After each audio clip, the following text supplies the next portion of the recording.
Welcome back to A View to a Grill. I'm Johnny, and today we are going to talk about how to add real wood to your next charcoal cook to add some live fire cooking.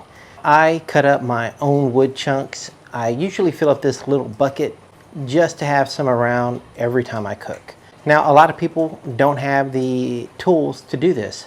So for you folks, there are products out there which you can buy that are already cut up into the size that you need. Now, whenever I use live fire cooking, I generally only do this with pork and beef. Now, I have two methods that I usually use when I'm adding real live fire to my charcoal cooks. The first one is I will put a layer of wood chunks down in my slow and sear. I'll fill up a Weber charcoal chimney starter about halfway with charcoal. Once the charcoal is fully lit, I'll just pour it right on top of that layer of wood I put into the slow and sear. And if I want more wood in my cook, I will put a small amount of charcoal into my Weber chimney starter and then fill it up the rest of the way with my wood chunks. Then I'll wait for the entire Weber chimney starter with the wood chunks to light up, basically stop smoking, and then I'll use that for my cook. Today, the way I'm going to show you is the way I do it most often,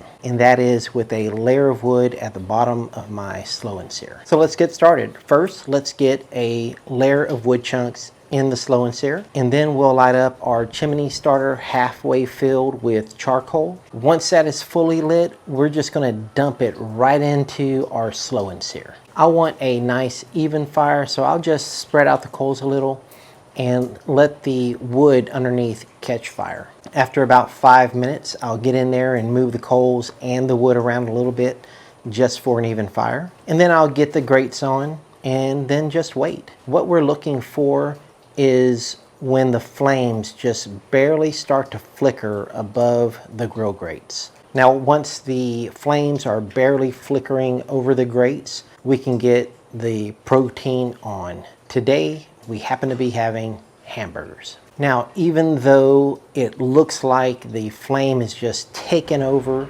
and burning the outside of the hamburger, it's really not. Now, if you left them on there for too long, they will burn. But I kind of leave mine on for maybe a minute and a half or 2 minutes before I do the quarter turn. And then I leave them on for about a minute and a half or 2 minutes before I flip. Now, this isn't going to cook my hamburgers all the way through, but that's why we have the indirect side. Once they've marked up well and gotten all that flavor from the wood, we'll just move them over to the indirect side and put the lid on until they get to the temperature that you like. And that's all there is to it. Thank you for watching A View to a Grill. And if you haven't already, hit that subscribe button. I'll see you next time. Take care, y'all.